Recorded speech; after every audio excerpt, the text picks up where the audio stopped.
Good morning, and welcome everyone. Welcome to SSUC, whether you're here in person or you're joining us online. Together, we are spiritual seekers, united in community.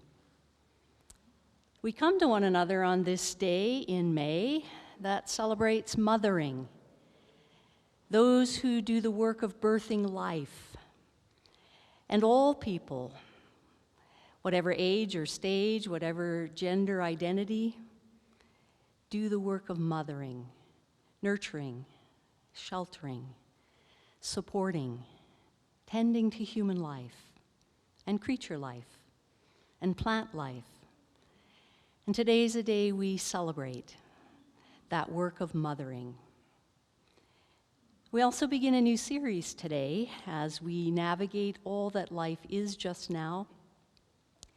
Amid the exile of the pandemic, those who find themselves in isolation, those who find themselves in the exile of re-entering a world that is different than the pre-COVID world, those who are living in deep uncertainty with the state of our planet and the state of our world.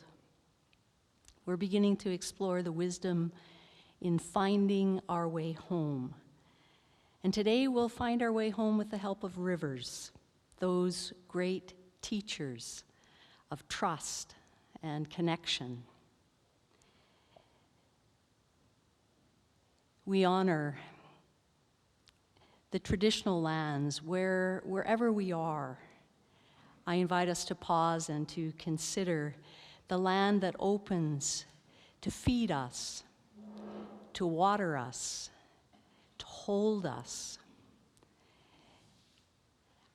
This land where we in this room gather is a traditional land of Cree and Métis people, home to generations of Indigenous people and a traveling route to many tribes and nations.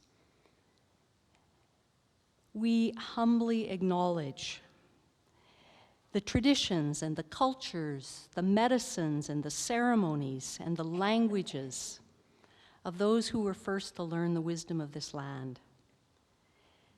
And as partners in Treaty 6 territory, we seek together to be about healing a very wounded and wounding past and finding together a more equitable and respectful future with one another.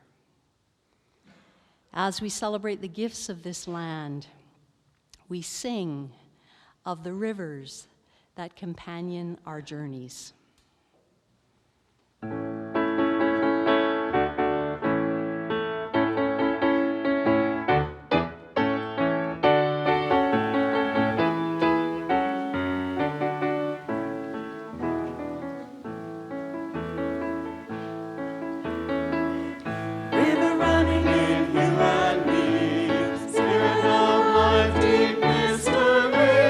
Dancing down to the rolling sea.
We light our community candle here in this space, and we invite those of you, wherever you are, to light a candle in your place.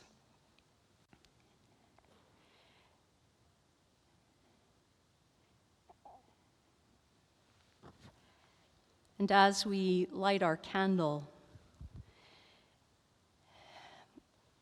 in the midst of the mix of whatever light and darkness we hold within ourselves or we feel about ourselves, we remind ourselves to honor the light that comes in each day, in Earth's oldest ritual, the turning of our planet towards our nearest star.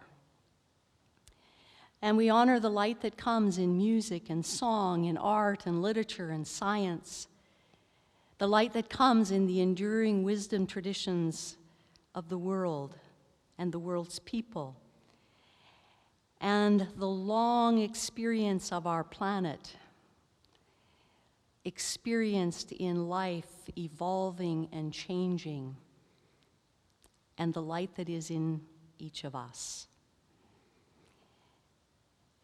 We take a moment, as we always do, to strengthen our intentions about how it is we choose to live in the light of this day, and how it is we choose to offer our best light to the world.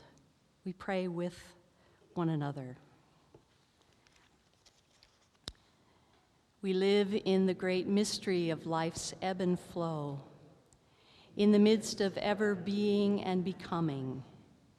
May we open to the sacred energy that is like a river running in us, flowing freely at times, obstructed at other times, finding its course, sensing its source.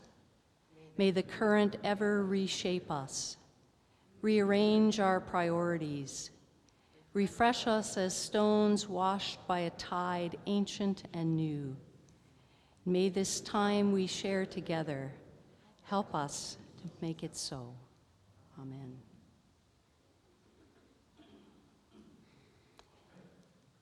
I want to share a time that is for all of us, a time that begins in thinking about our world and what it looks like if we were able to kind of be in space and look down and see all of these veins that run through our continents and all of the waters that border our land. What we see on this map is the major rivers of the world. And it doesn't take too much imagining to realize how most of the world's peoples live somewhere near a river. And if not a river, then a lake, a pond, an ocean, a stream, a creek, or if you're like me, near a slough.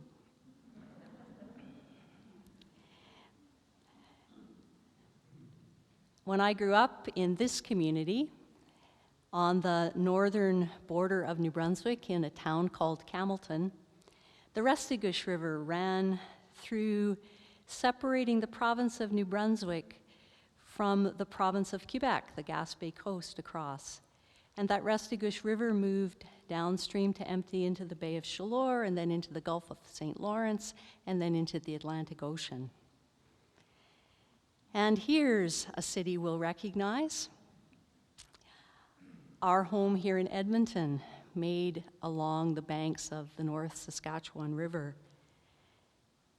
And for our community in Saskatoon, our SSUC family there, a city that looks remarkably like ours from the air, that make their life along the banks of the South Saskatchewan River. So I want to share a story this morning that has a really complicated title. It's called A River, and it's by Mark Martin.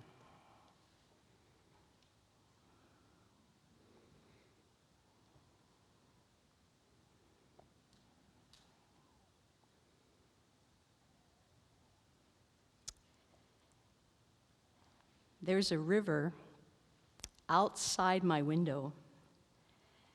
And from where I sit, I can see it stretching into the distance in both directions. Sometimes I imagine myself floating along the river, swept away in a silver boat toward the horizon. Where will it take me? It goes through the city, under bridges and past speeding cars that zoom by in an endless stream of busyness. It flows beside the factories with their machines grinding and plumes of smoke rising into the sky. It carries me past the farms and animals and moves beyond the fields that look like giant patchwork quilts. It slides into the rivers and valleys, and I can hear the murmuring of running water that grows louder and takes me tumbling down a waterfall taller than any building. The river flows into the jungle, and I can hear lots of animals, gibbons and bats and all kinds of birds. Deep in the jungle, it's very dark. I can feel many eyes watching me as I sail through the mangroves. The river opens up and takes me to the ocean.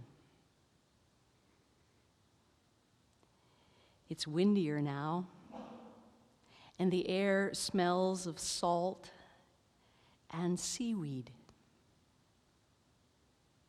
If I peer over the edge of my boat, I can see many fish swimming in and out of the light.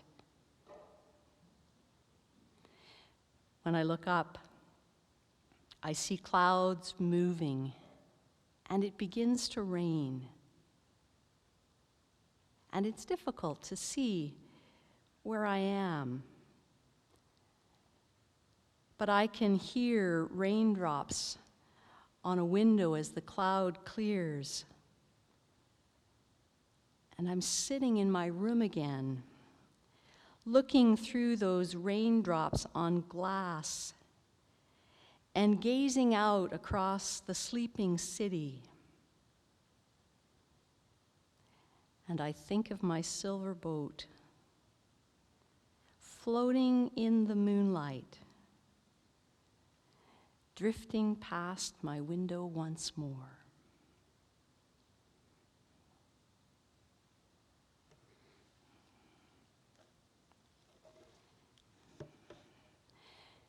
Thinking about a river can help us.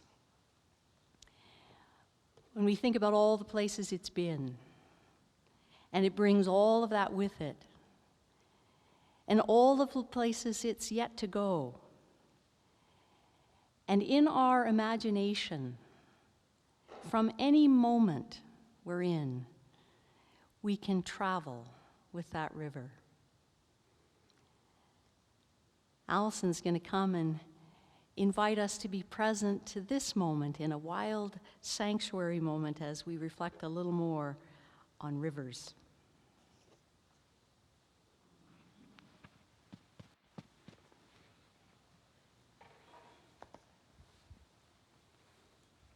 Hello.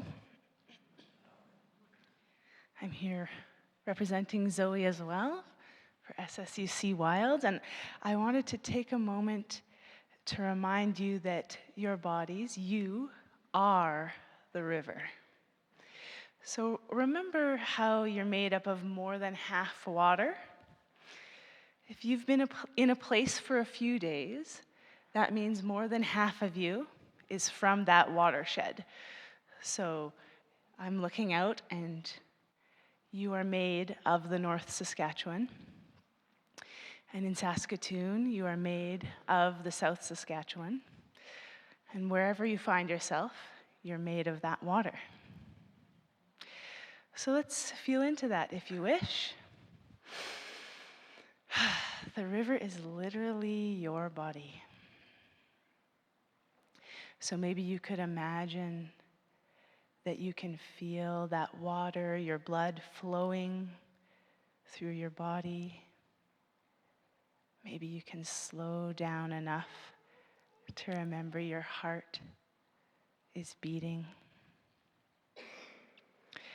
Maybe you'd like to hold your own hand and your wrist and feel the water, the North Saskatchewan, beating right there. So, you are the river. You are deep. You are slow.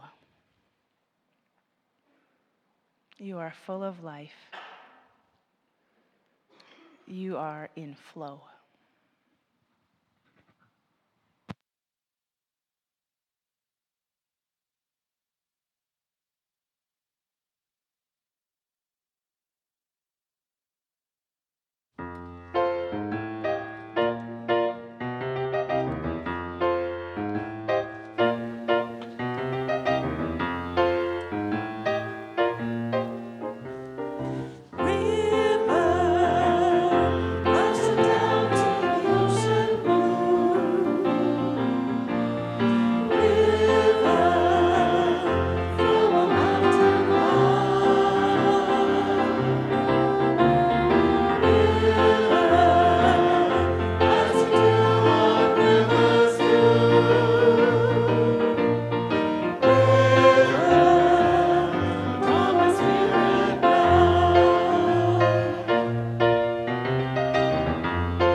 I want to share a brief reading with you this morning.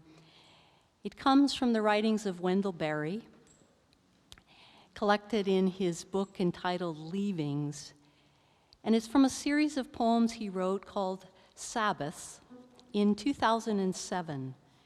This was Sabbath 13. It's a little bit of a mind twister, so be patient with it. The past above, the future below, and the present pouring down. Is that correct? Or is the future above and the past below? The stream that is departing from itself as it was is above and is the past. The stream that's coming to itself, as it will be, is below and is the future. Or the stream yet to come is above and is the future. The stream that has gone by is below and is the past. In its riddles in the world, in the mind, in the world, the stream is the stream, beyond words, beginning nowhere, ending nowhere. It falls as rain, it flows in all its length, it enters finally the sea. It rises into the air, it falls as rain. To the watcher on the shore, it comes and it goes. The immeasurable, untestable, irrecoverable moment of its passing is the present. Always, already past before we can say that it is present, that it was the future flowing into the past, or the past flowing into the future, or both at once into the present that is ever passing and eternal, the instantaneous, abounding life. In the words of this farmer, philosopher, writer, wise elder, may we find wisdom for our living.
I was 9 years old when I first went to summer camp at Camp Chaleur.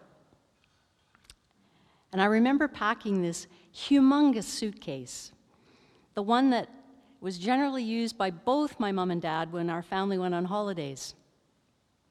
But you know how it is. You get this list of everything that you're supposed to bring to camp. Rubber boots, flashlight, bathing suit, towels, a dozen changes of clothes, so you'll always have something dry to put on. And I remember being so excited to be away from home and to be on my own for a whole week. And I was going to a familiar place. I grew up on the beaches of the Bay of Chaleur. The Restigouche River, as you saw in the slide a moment ago, that ran through my town, flowed into the bay, just a little distance downstream from my home. This camp was the place that our church always had its annual church picnic. It was a place that my family went to for drives on Sundays and summer swims. I knew it really well. And I had a good friend who was going to camp. We'd be bunk mates. I knew lots of the leaders. They were from our Explorer and CGIT groups. It wasn't far from home. And it was filled with familiarity. But to my utter surprise, when my parents drove away and I was to be there for 7 more days, I felt something I had never felt before in my entire life. It was like the bottom dropped out of my heart, and I had never felt so alone. And this familiar place by the bay that was always so safe and comfortable, it felt like a foreign and strange land to me. And as I look back now, I realize it was one of those very formative moments in my life. It was the first time that I touched that perennial place of longing for home, an experience that I would revisit again and again in life, as we all do. The homesickness that comes as we leave one time in life for another, one stage in life for another, one address for another, one generation for another, one experience for another, one moment for the next moment. I wasn't far from home. In fact, as I would learn many years later, in a way, I was never closer to home. My birth family, whom I would meet 30 years later, lived just 10 miles down the road from that Camp Chaleur. And the home that I loved and knew so well, it was just 25 miles up the road. But homesickness is never really about distance, is it? As life went on,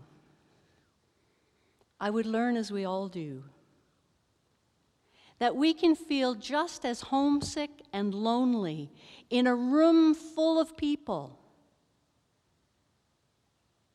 at a dinner table populated by the people we love the most. We can feel just as homesick and lonely in those safe and familiar settings as a child away from home for the first time. Because we can feel homesick without ever having to leave home. Because homesickness isn't really about missing the place we're from, so much as it is about missing the place we're looking for. It's not so much about what we've left. as it is about what we long for. It's sometimes not about what we've had and lost. Instead, it's about what we've been looking for our whole lives. And that feeling of homesickness creeps in, carrying with it our deep sense of exile. That we're not always entirely at home in our own skin. And there is within us this nostalgia for a place that never was, except, of course, in our longings. We're not entirely at home in the world as it is. And perhaps that universal human experience of homesickness is why one of the mega narratives in our spiritual tradition is a story of exile.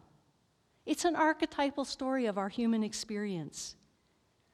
We're forever losing our way and finding our way. We're forever in that cycle of captivity and freedom, feeling and enjoying autonomy and then experiencing occupation. Like the ancient Hebrew people, we are a people of many exoduses and exiles and foreign occupations. Really, if you think about the two testaments that give us our Judeo-Christian scriptures, they're just three stories. The story of getting in and out of Egypt, the story of exile and return from Babylon, and the story of life under Roman occupation. So not surprisingly, in the collection of poems and songs of an ancient people, in the hymn book of ancient Israel, just like the lonely voice of the loon, we hear the lament of exile in the hum of Judean exiles who sang their homesick hymns for more than 2 generations.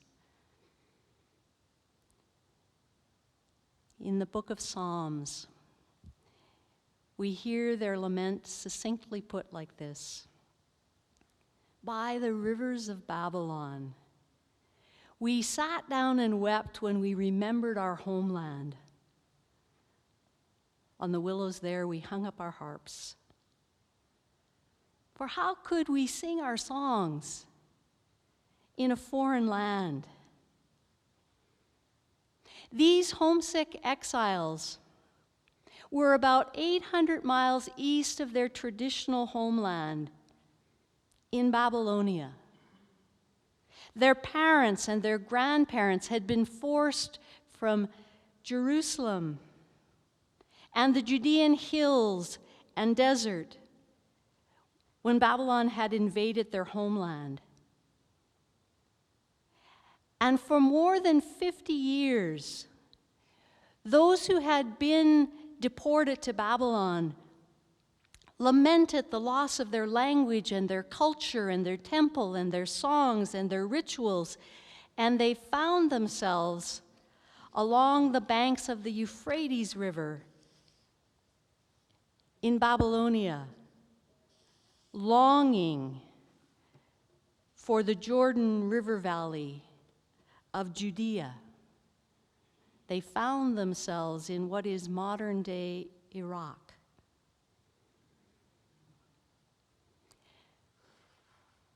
As their time in exile went on, most of those who were weeping by the rivers of Babylon and couldn't sing their songs in a foreign land, they were homesick for a place they had never been. It was the storied place of their elders who had remembered their homeland in the ways the heart remembers, the ways in which our heart rearranges the times and places of the past, remembering them always just a little bigger and a little better and a little brighter than they were. When the Persian Empire toppled the Babylonian Empire, the king of Persia repatriated those exiled Judeans, and they discovered how homesick they could be in their own homeland, the storied land of their ancestors. As they returned to the land of their parents and their grandparents, nothing was quite the same. The treasured temple they'd heard about all their lives, it was gone. They were strangers in an ancient homeland. Beside the river, they would still weep and struggle to sing their heart songs. Meanwhile, the river does what rivers do. They just keep winding their way and carving their course and finding their onward journey around every obstacle, flowing downward with gravity until they reach the lowest places and empty into the sea.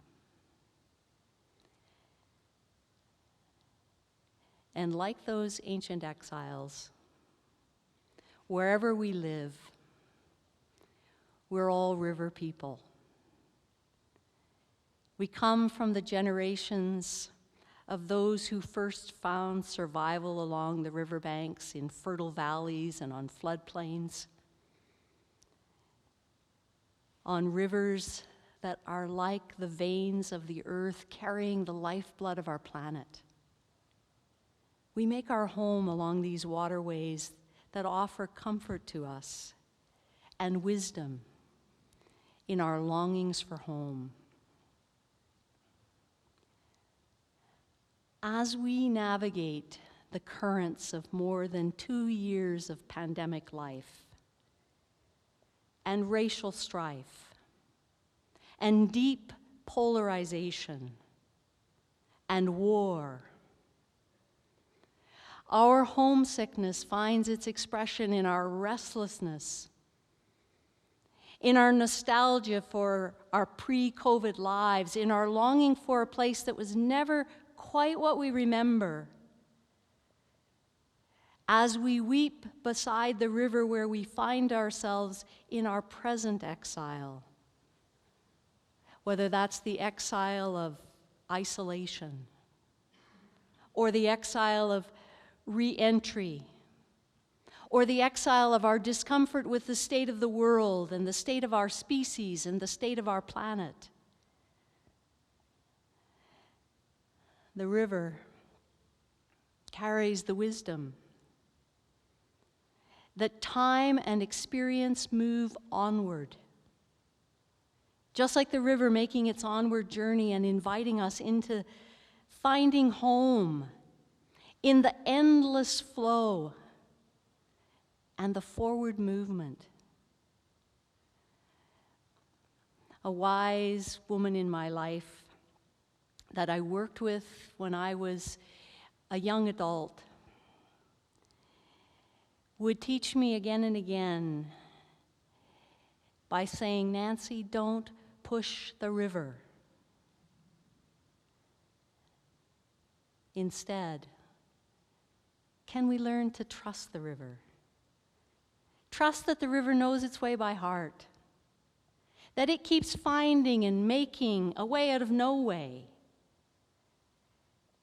that somehow the river trusts itself, knowing that its essence is movement, that it carries with it everywhere it's ever been, and knows it's part of this endless cycle that begins before it was a glacier or snowmelt or spring water.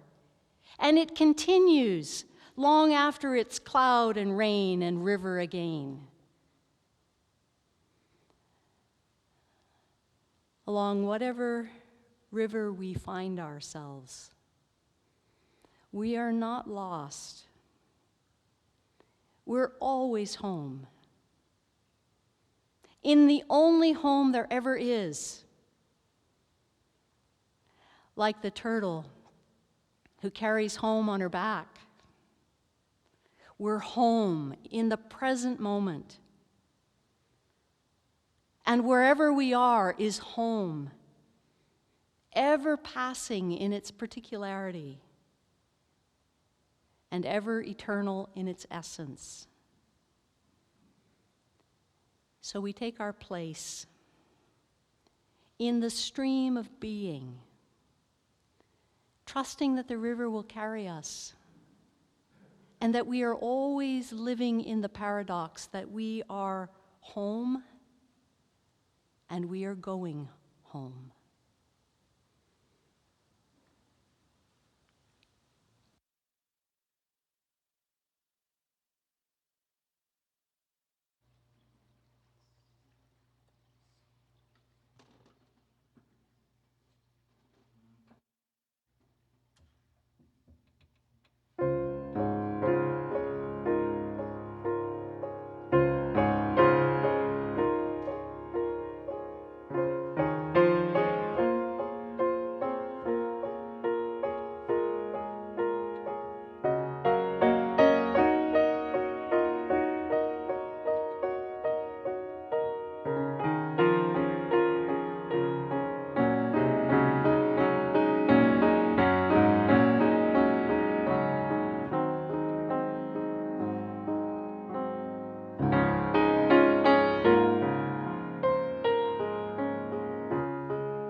Just a few invitations and words of announcement to share with us as we are gathered community with each other this morning.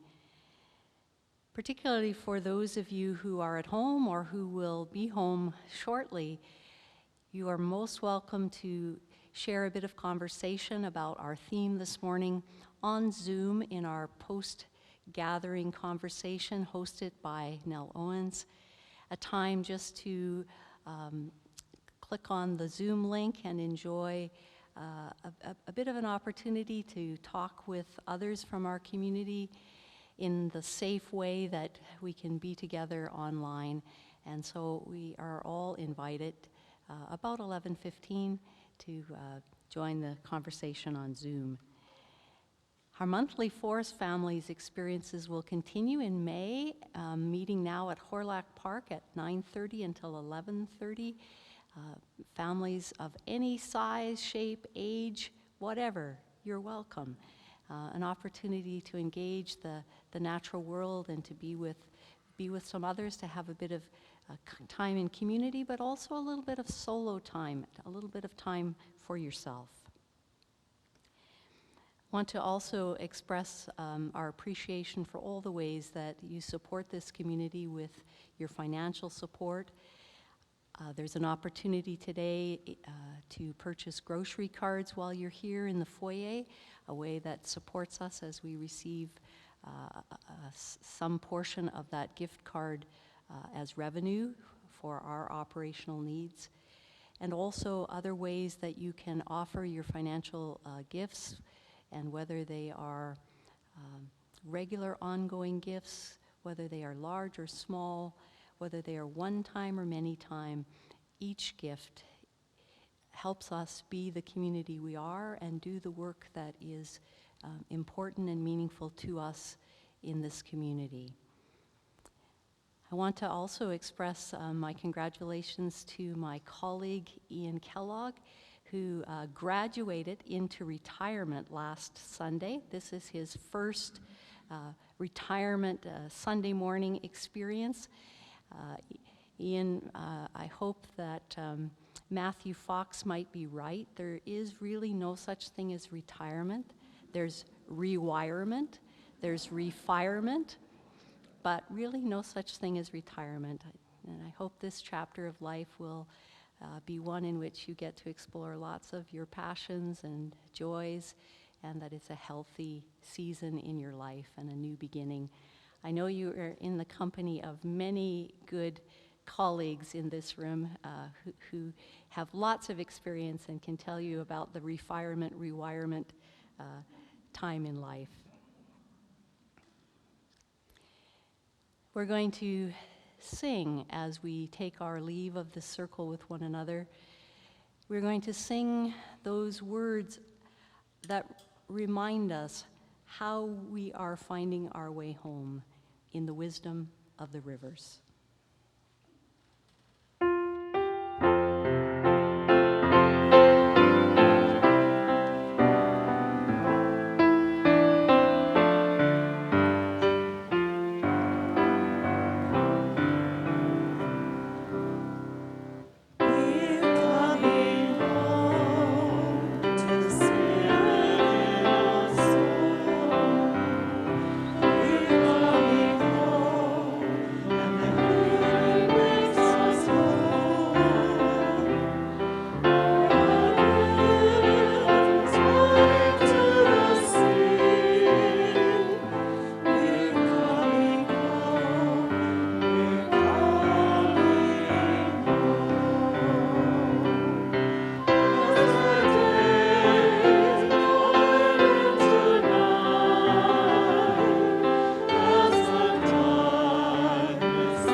As we change our light, as we trust the river and keep finding our way home, we go in the wisdom of Buddhist teacher who recently died, Thich Nhat Hanh, who taught us this in his words: "Our true home is in the present moment. To live in the present moment is a miracle. The miracle is not to walk on water. The miracle is to walk on the green earth in the present moment, to appreciate the peace and beauty that are available now." It's not a matter of faith. It's a matter of practice. We only need to find ways to bring our body and mind back to the present moment so we can touch what is refreshing, healing, and wondrous. And so we go in the strength of who we are together to live and make our home in this present moment.